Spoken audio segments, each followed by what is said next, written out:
en la educación superior de formación docente, una revisión de la literatura.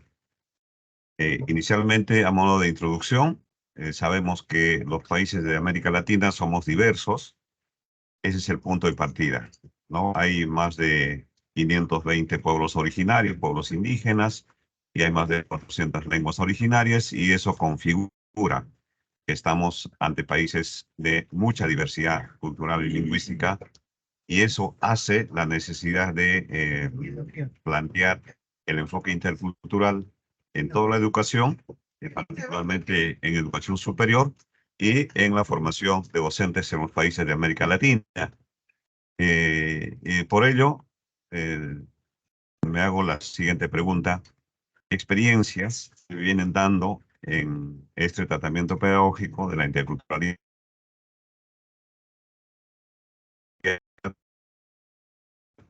principal? El racismo y la discriminación. Y como objetivo general se ha planteado evaluar el tratamiento pedagógico de la interculturalidad en la formación docente en América Latina, y tres objetivos específicos que tienen que ver con el mismo tratamiento respecto de la identidad cultural, que es el objetivo específico 1, el diálogo de saberes, que es el 2, el racismo y discriminación, el objetivo 3. Luego de la presentación, perdón, de la revisión de los elementos, se han identificado avances, dificultades, también algunos vacíos en los procesos educativos de educación superior, del cual damos cuenta, ¿no?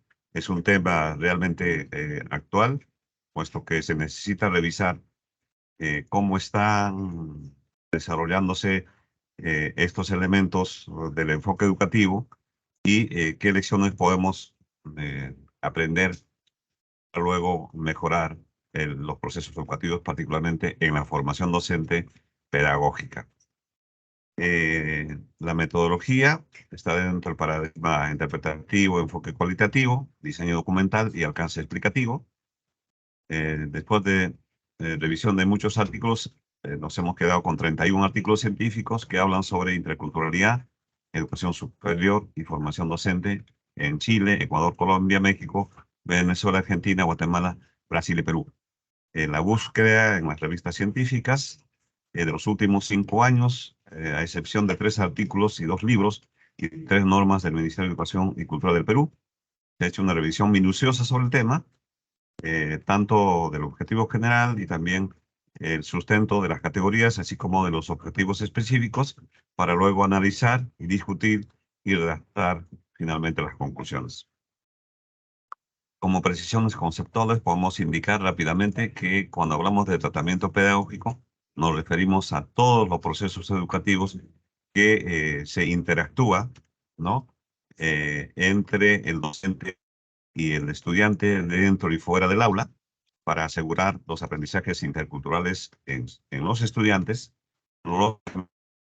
respetando y promoviendo las identidades de sus estudiantes, incorporando sus saberes, historias y otras expresiones. Como enfoque intercultural, llamado también educación intercultural, se refiere al tratamiento pedagógico de la diversidad cultural en el sistema educativo.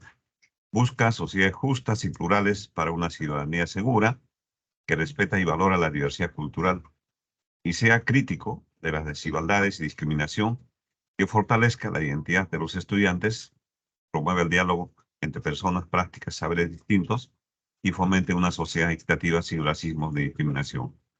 Hay interculturalidades en plural. Hemos identificado al menos 3 tendencias: una interculturalidad funcional, o llamada también normativista o angelical, una interculturalidad crítica y o también llamada interculturalidad latinoamericana, y una interculturalidad transformativa. En ese marco es donde vamos a detallar los hallazgos. Como punto 1, como estado de arte, subsistencia, el concepto y práctica de la interculturalidad funcional, como que había dicho, o normativista, casi en todos los países de América Latina. Tendencias con aportes, sin embargo, desde la interculturalidad crítica y decolonial, transformativa. Eso está como aportes más teóricos que prácticos. la mayoría de los países de América Latina tienen políticas educativas para incorporar la interculturalidad. Hay un avance importante en las normativas en ese sentido. Hay una predominancia, sin embargo, de una visión más monocultural, más uniformizante en los sistemas educativos de estos países que tienen diversidad cultural y lingüística.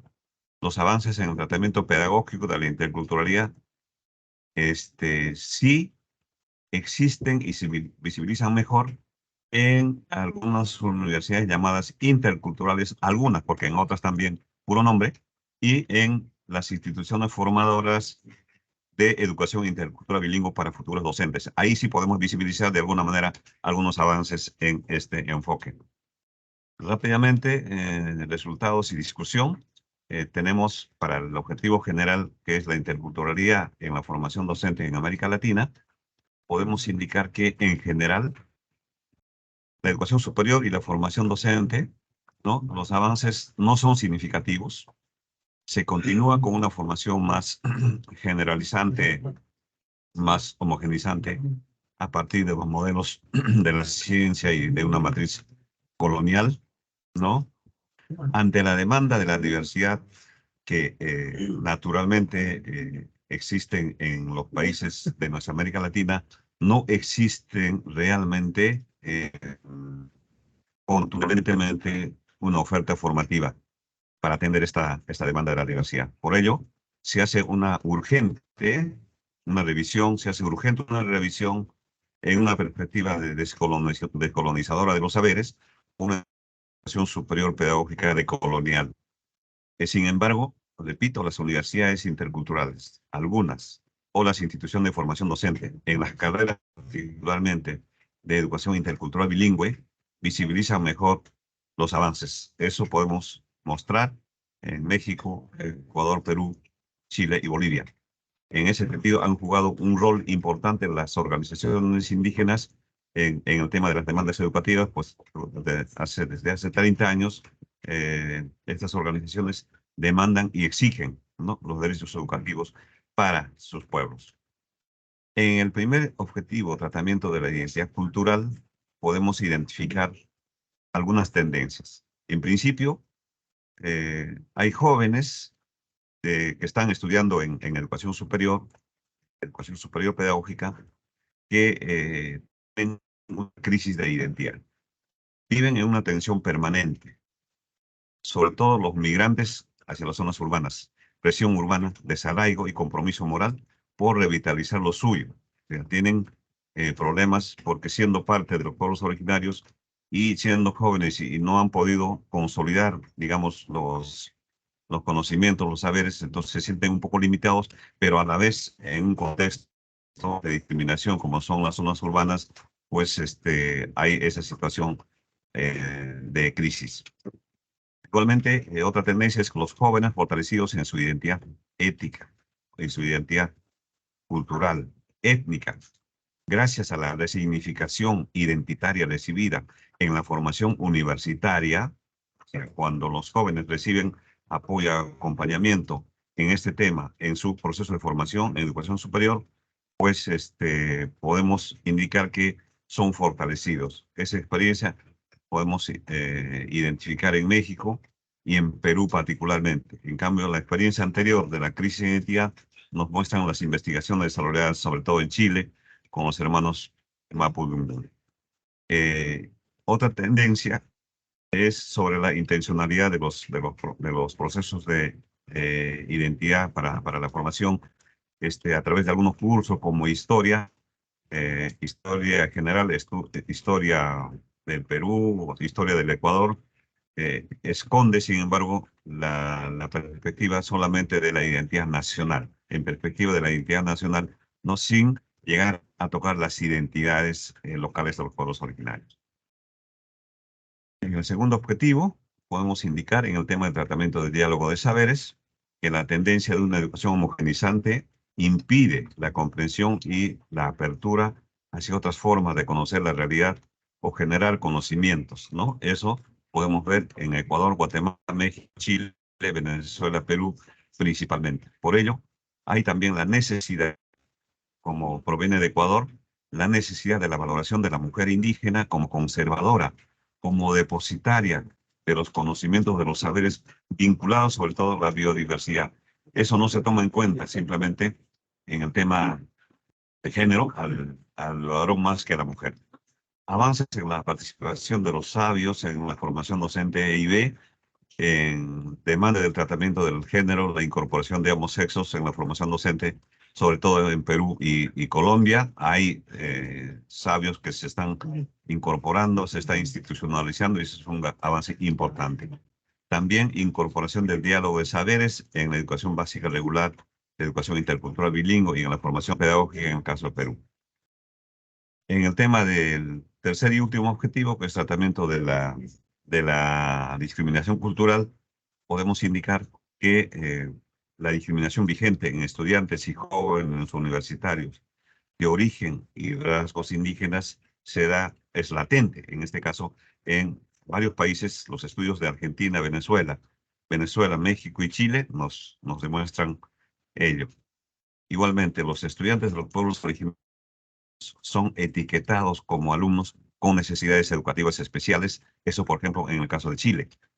La educación intercultural, por tanto, debe ser para discriminados y para discriminadores.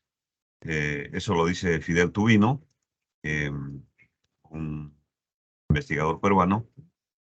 A nivel de planteamiento, aún no se cuenta con información para su tratamiento pedagógico de este tema en la formación docente pedagógica de educación superior. Para ir cerrando, entonces, debo decir con algunas conclusiones. En el caso del objetivo general, es evidente la brecha entre las necesidades y las demandas educativas desde la diversidad cultural con las ofertas de las instituciones superiores y las universidades. El reto de interculturalizar la educación superior realmente es urgente en los países de América Latina. Con respecto al objetivo 1, específico 1, podemos indicar que las instituciones de formación docente ofrecen, mejor dicho, cuando estas instituciones ofrecen condiciones para resignificar, para fortalecer la identidad étnica, cultural de los jóvenes que estudian en las universidades, entonces estos jóvenes se reafirman en su identidad, ¿no? Pero si esto no se hace, sucede que puede causar crisis, tensión y daños en su autoestima, como hemos demostrado en el caso de una investigación de Chile. Respecto al objetivo 2, indicamos como conclusión que el diálogo de saberes requiere de ciertas condiciones: currículum, materiales, docentes preparados y una gestión favorable. A pesar de los aportes teóricos, aún no existen experiencias innovadoras, a excepción de la participación de los sabios en la formación docente que ya se ha institucionalizado en una institución formadora, en el caso peruano, que se encuentra en Iquitos, Loreto. Y respecto de la última conclusión del objetivo 3, podemos indicar que la discriminación cultural o racismo hacia los hijos de los pueblos originarios es latente en las instituciones de educación superior, cuyo tratamiento pedagógico es aún ausente e insuficiente, a pesar de existir avances en las normativas, tanto nacionales como internacionales. Es lo que he podido resumir rápidamente esta presentación y muchísimas gracias por escuchar y con gusto si es que hay algunos comentarios, algunas preguntas. Gracias. No, a usted, doctor Chávez, muchísimas gracias por su ponencia. Antes de pasar o dar inicio a la sesión de preguntas, quiero anunciar que la siguiente ponencia lleva por nombre Problemática del alto consumo de sustancias psicoactivas, presentadas por la doctora Maite Juliet Flores Julio y la doctora Teania Lisbeth Orjuela Lara. Por favor, pueden ir proyectando la presentación y en cuanto termine esta ronda de preguntas de la ponencia del doctor Chávez, daremos inicio con la de ustedes. Doctor Chávez, yo sí tengo una pregunta sobre los temas que usted presenta en la ponencia, y es que es cierto que es evidenciable en las instituciones educativas de nivel superior esta inclusión Sí, podemos llamarlo de esta manera, esta inclusión de los pueblos originarios. En caso de Colombia, la flexibilidad o apoyo a las personas de estas comunidades que quieran hacer parte de las universidades, se les brindan ciertas ayudas, ciertos apoyos, la inclusión de las mingas indígenas dentro de estos espacios, y esto es uno de las conclusiones de los objetivos que usted menciona. Uno de los mayores problemas es ese paso a reflejarlo dentro de los currículos, pues no se ve. ¿Qué perspectivas tiene usted sobre este cambio curricular necesario en las universidades?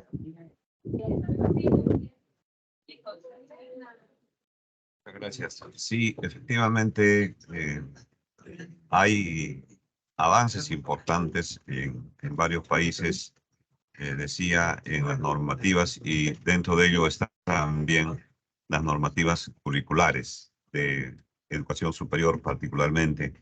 Incluso hay normas donde la interculturalidad es principio educativo y es enfoque transversal de todos los sistemas educativos.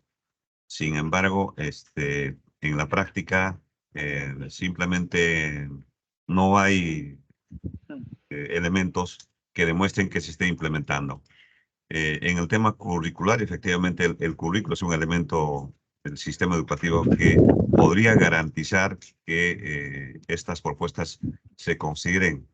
Eso ocurre en varios países también, en educación superior, aunque está mucho más explícito en aquellas universidades llamadas interculturales y también en aquellas escuelas de formación o también en algunas zonas llaman institutos pedagógicos o escuelas normales, donde forman a profesores para contextos bilingües, es decir, para los pueblos originarios, para la educación de los pueblos originarios. Ahí sí, el currículo definitivamente es más explícito en el trabajo de la interculturalidad, más no en el sistema regular, digamos, de los países, ¿no?